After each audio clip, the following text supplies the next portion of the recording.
Hello guys, welcome back again. This is Tanu and in this video we will start a new topic that is law of mass action. हमारा chapter चल रहा है chemical equilibrium जिसमें हम second topic को discuss करेंगे आज कि लॉ ऑफ मास एक्शन क्या होता है। तो देखिए सबसे पहले हम समझेंगे कि लॉ ऑफ मास एक्शन को किसने दिया था। तो इस लॉ को दिया था गोल्डबर्ग एंड वेग ने। ये जो लॉ है इसको गोल्डबर्ग एंड वेग ने दिया था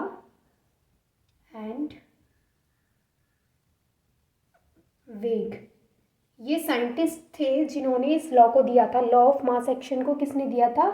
गोल्डबर्ग एंड वेग नाम के साइंटिस्ट ने दिया था। तो इन्होंने क्या बताया था? सबसे पहले इन्होंने बोला था कि इस लॉ के according the rate of a chemical reaction, यानी किसी केमिकल रिएक्शन की जो रेट होती है वो रिएक्टिंग सब्सटेंस के एक्टिव मास के प्रोडक्ट के डायरेक्टली प्रोपोर्शनल होती है। इन्होंने ऐसा बोला था। अभी हम डिटेल में और विद एग्जांपल समझेंगे, तो टेंशन लेने की बात नहीं है। सबसे पहले मैं आपको इसकी डेफिनेशन नोट करवाना चाहूँगी, फिर मैं आपको इसकी डेफिनेशन नोट करवाने के बाद इसको एग्जांपल की हेल्प से समझाऊंगी। तो डोंट वरी, बहुत अच्छे से क्लियर हो जाएगा, प्रॉमिस। देखिए सबसे पहले आपको इसकी डेफिनेशन लिखनी है। डेफिनेशन ये है कि ये लॉ कहता है the rate of a chemical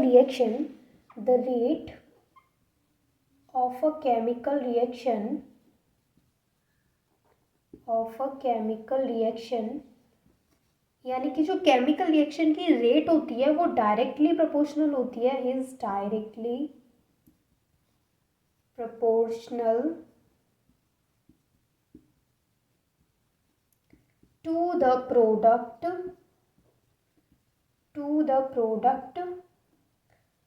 of the active mass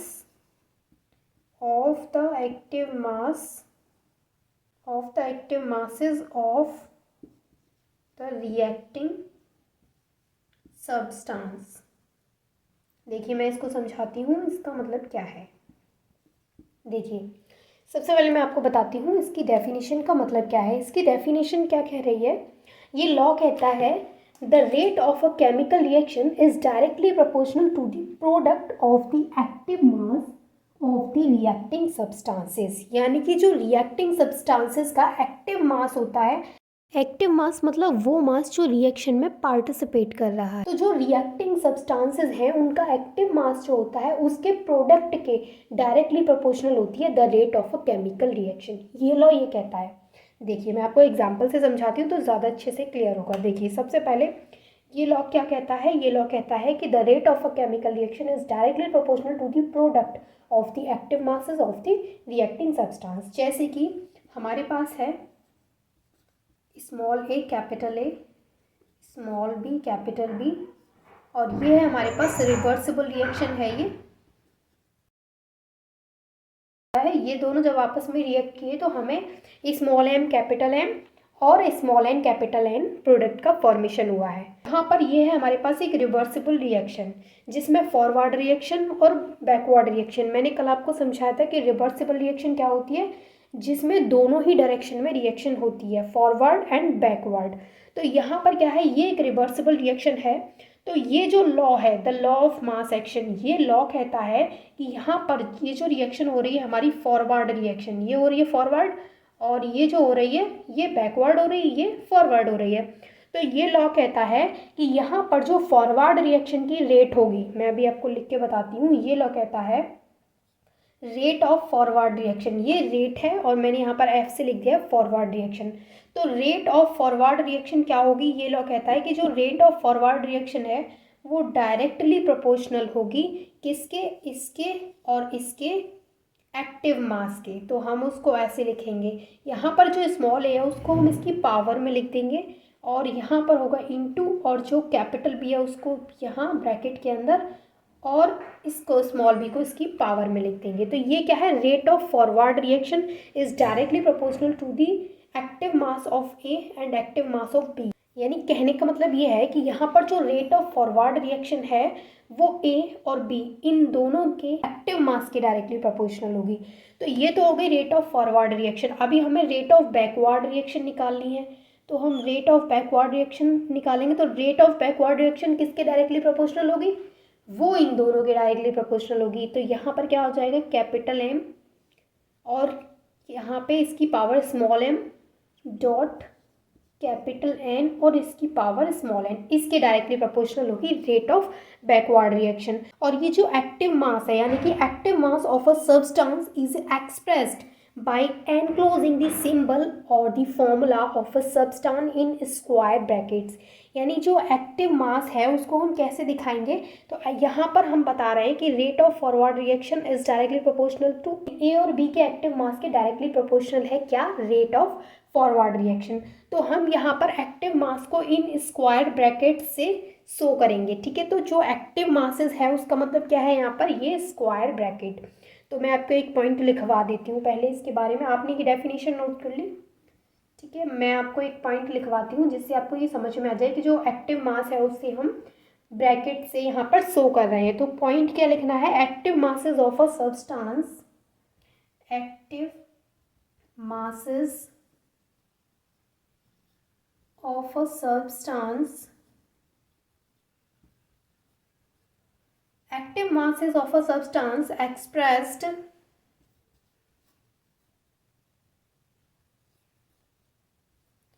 active masses of a substance is expressed by enclosing the symbol or formula of a substance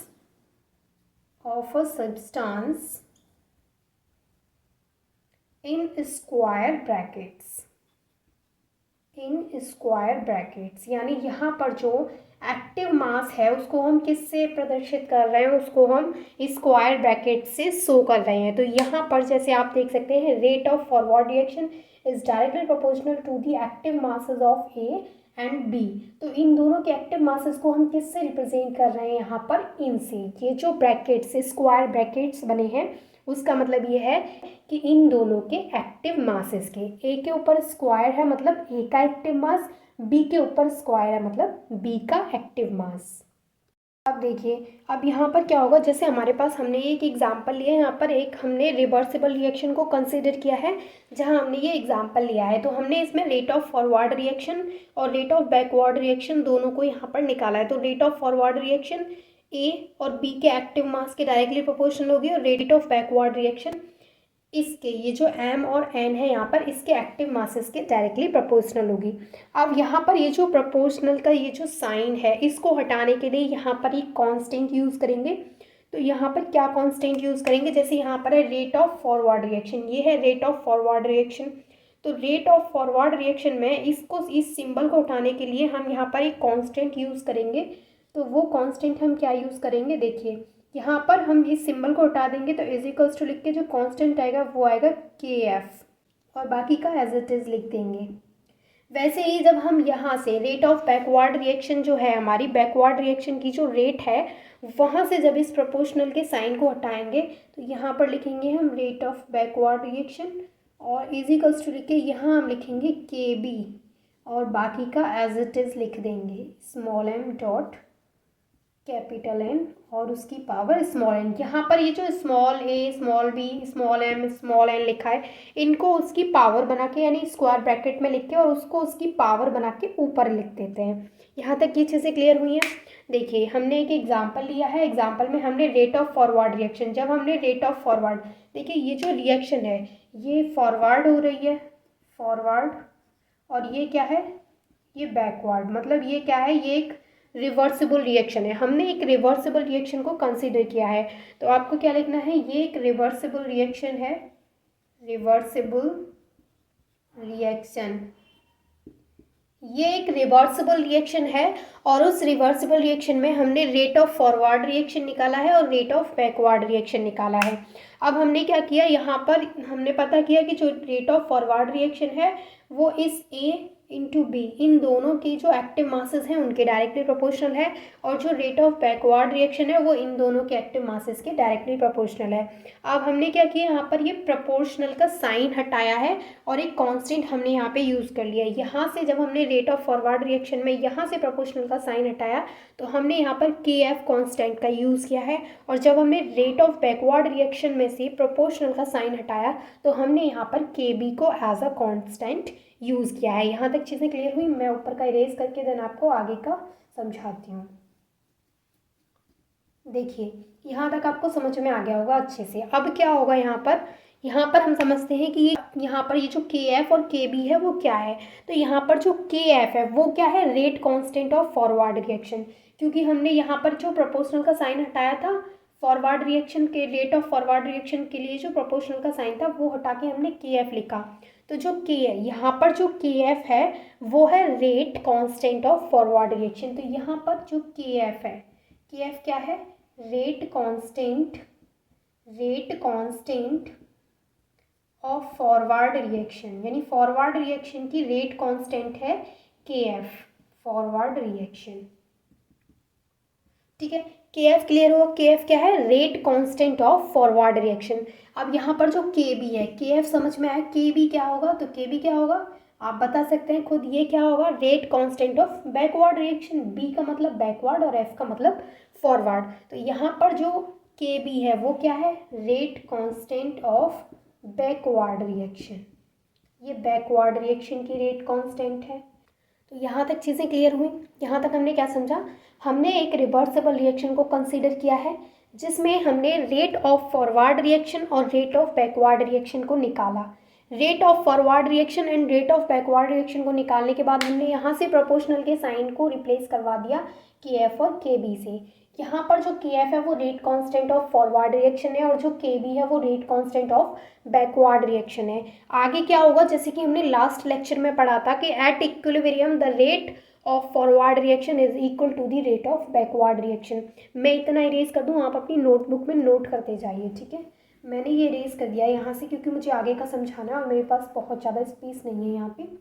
देखिए हमने समझा था लास्ट लेक्चर में कि जो इक्विलिब्रियम होता है, एट इक्विलिब्रियम यानी इक्विलिब्रियम पर जो फॉरवर्ड रिएक्शन होती है और जो बैकवर्ड रिएक्शन होती है उन दोनों की जो स्पीड होती है, जो रेट होती है वो इक्वल होती है।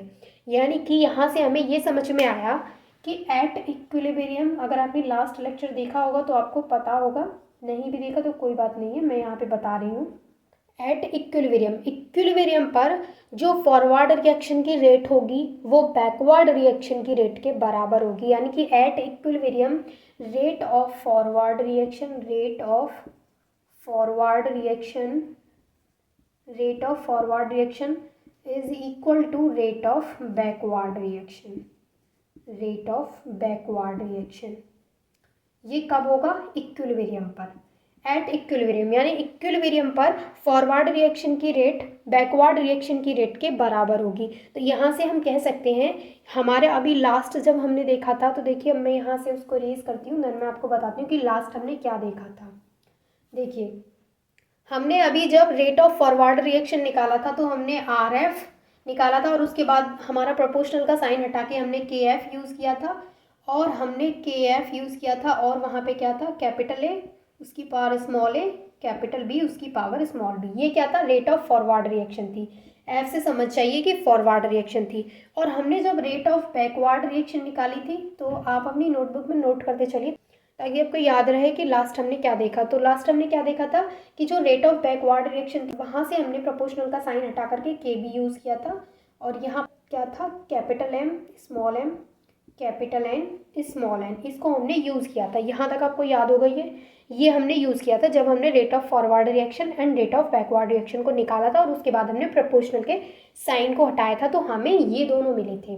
तो यहाँ से ये जो हमारे पास है वो क्या है, वो रेट ऑफ फॉरवर्ड रिएक्शन है और ये जो हमारे पास है वो रेट ऑफ बैकवर्ड रिएक्शन है। तो रेट ऑफ फॉरवर्ड रिएक्शन ये निकल के आया और रेट ऑफ बैकवर्ड रिएक्शन ये निकल के आया। और यहाँ पर हमने पढ़ा है कि at equilibrium rate of forward reaction is equal to rate of backward reaction, यानी इक्विलिब्रियम पर फॉरवर्ड रिएक्शन की जो रेट होती है वो बैकवर्ड रिएक्शन की रेट के बराबर होती है। तो मैं यहाँ से ये जो फॉरवर्ड रिएक्शन की रेट है और ये जो बैकवर्ड रिएक्शन की रेट है इन दोनों की इक्वल लिख सकती हूँ, क्योंकि हमने अभी यहाँ पर देखा कि इक्विलिब्रियम पर दोनों की जो रेट होती है वो आपस में इक्वल होती हैं। तो हम इन दोनों को आपस में इक्वल करके लिख सकते हैं, क्योंकि यहाँ पर दे रखा है कि दोनों की रेट क्या है, rate of forward reaction is equal to rate of backward reaction. तो ये क्या है, रेट ऑफ फॉरवर्ड रिएक्शन और ये है रेट ऑफ बैकवर्ड रिएक्शन। तो मैं इसको ऐसे लिख सकती हूँ, रेट ऑफ फॉरवर्ड रिएक्शन यहाँ पे लिख सकती हूँ, ये है हमारे पास रेट ऑफ फॉरवर्ड रिएक्शन और रेट ऑफ फॉरवर्ड रिएक्शन किसके इक्वल है, रेट ऑफ बैकवर्ड रिएक्शन के, तो हम इज इक्वल्स टू करके रेट ऑफ बैकवर्ड रिएक्शन कर सकते हैं यहाँ पर स्मॉल एम और यहाँ पर कैपिटल एन और स्मॉल एन, इस तरीके से हम लिख सकते हैं। यहाँ तक आपको कोई प्रॉब्लम नहीं होगी। क्या किया है हमने यहाँ पे पढ़ा था कि at equilibrium rate of forward reaction is equal to rate of backward reaction, यानी इक्विलिब्रियम पर जो फॉरवर्ड रिएक्शन की रेट होती है वो बैकवर्ड रिएक्शन की रेट के इक्वल होती है। तो हमने क्या कर दिया, सिंपल यहाँ पर ये जो दो हमें इक्वेशन मिली थी उनको हमने यहाँ उठा के रख दिया है। ये फॉरवर्ड रिएक्शन की रेट ये है और बैकवर्ड रिएक्शन की रेट ये है, और इक्विलिब्रियम पर ये दोनों एक दूसरे के बराबर होती हैं, तो इक्विलिब्रियम पर ये दोनों हमने एक दूसरे के बराबर कर दिए। यहाँ तक चीज़ें क्लियर। अब क्या करेंगे हम, यहाँ से इस के एफ और के बी को इधर लिख लेंगे, तो के एफ और के बी इधर आ गया, और इसको ऊपर लिख देंगे, तो यहाँ से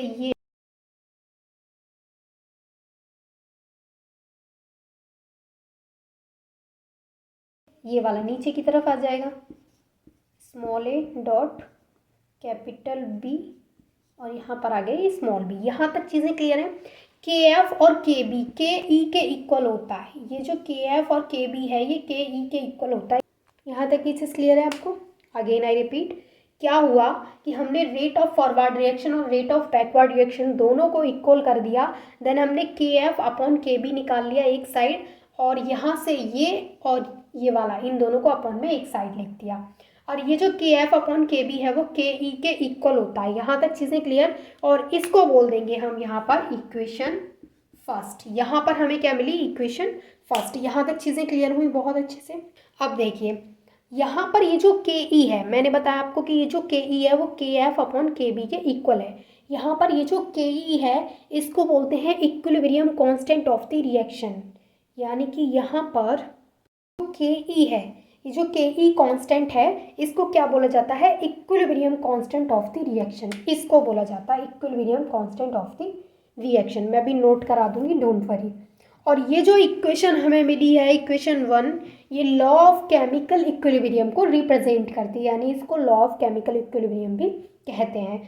अब यहाँ तक ये चीज़ तो क्लियर हुई। अब देखिए इसके अलावा एक और चीज़ मुझे आपको बतानी है कि अगर हमें इस इक्वेशन को इन टर्म ऑफ पार्शियल प्रेशर, यानी पार्शियल प्रेशर के टर्म में अगर हमें इसको लिखना होगा, इस इक्वेशन को पार्शियल प्रेशर के टर्म में लिखना होगा, तो जो मैथमेटिकली इक्वेशन मिलेगी हमें लॉ ऑफ मास एक्शन की, उसको किस तरीके से लिख सकते हैं। तो यहाँ तक आपको ये इक्वेशन नोट करनी है, देन मैं ऊपर का इरेज करती हूँ। देखिए यहाँ तक चीज़ें क्लियर थी। हमारे पास ये इक्वेशन 1 निकल के आई थी, जिसमें मैंने आपको बताया था कि ये जो के ई है, ये जो के ई कांस्टेंट है इसको इक्विलिब्रियम कांस्टेंट बोलते हैं। तो मैं यहाँ पे नोट कर दूँ, के ई कांस्टेंट को क्या बोलते हैं, equilibrium constant of the reaction, equilibrium constant of the reaction. समझ में आ गया यहाँ तक चीज़ें क्लियर। अब ये जो हमारे पास के ई है वो के एफ अपॉन के बी के इक्वल है, यहाँ तक चीज़ क्लियर। अब देखिए, अब मैंने आपको बताया कि इस इक्वेशन को जब हम पार्शियल प्रेशर के टर्म में लिखेंगे तो कैसे लिख सकते हैं। तो पार्शियल प्रेशर के टर्म में क्या यूज़ करेंगे हम, के पी। जब इस इक्वेशन को हम पार्शियल प्रेशर के टर्म में यूज़ करेंगे तो हम यहाँ पर के ई ना यूज़ करके के पी यूज़ करेंगे। इस इक्वेशन को जैसे मैंने अभी आपको बताया कि के ई इज इक्वल्स टू के एफ अपॉन के बी है, तो हम इसको ऐसे भी लिख सकते हैं, यहाँ से ऐसे भी लिख सकते हैं कि के ई इज इक्वल्स टू क्या हो गया, ये इक्वेशन। और के ई ना लिख के हम क्या लिख सकते हैं, ये के ई किसके इक्वल है, के एफ अपॉन के बी के। यहाँ तक चीज़ें क्लियर। मतलब इसको लिख दो चाहे इसको लिख दो, ये दोनों एक दूसरे के इक्वल हैं। समझ में आ गया यहाँ तक। अब देखिए यहाँ पर जब हम इसको पार्शियल प्रेशर के टर्म में लिखेंगे तो हम यहाँ पे यूज़ करेंगे के पी, और यहाँ पी, और यहाँ पर जो स्मॉल एम है उसको यहाँ लिखेंगे, कैपिटल एम को यहाँ लिखेंगे, फिर इनटू करेंगे, फिर पी लिखेंगे, स्मॉल एन को यहाँ लिखेंगे, और जो कैपिटल एन है उसको यहाँ लिखेंगे, फिर नीचे वाला सेम करेंगे, पी लिखेंगे और जो स्मॉल है उसको यहाँ लिखेंगे, और जो कैपिटल है उसको यहाँ लिखेंगे, इनटू करेंगे, पी करेंगे, जो स्मॉल बी है उसको यहाँ लिखेंगे, और जो कैपिटल बी है उसको यहाँ लिखेंगे। और ये जो इक्वेशन हमें मिली है वो किसके लिए है, in term of partial pressure. Mathematical equation of law of mass action can be written as. ठीक है, यहाँ तक चीज़ें क्लियर हैं। हम इनको मोलैरिटी के टर्म में लिखेंगे तो हम P की जगह पे सिर्फ C यूज़ कर लेंगे। अब देखिए यहाँ तक ये चीज़ आपको क्लियर हो गई है। यही था लॉ ऑफ मास एक्शन। तो मुझे लगता है आपको अच्छे से क्लियर हो गया होगा लॉ ऑफ मास एक्शन क्या होता है। अगर आपको कहीं भी थोड़ा बहुत छोटा मोटा डाउट है तो वो आप वीडियो को दोबारा देखेंगे तो आपको क्लियर हो जाएगा। और उसके अलावा भी अगर आपको कोई भी डाउट है तो वो आप मुझसे कमेंट में पूछ सकते हैं। And thank you so much for watching this video.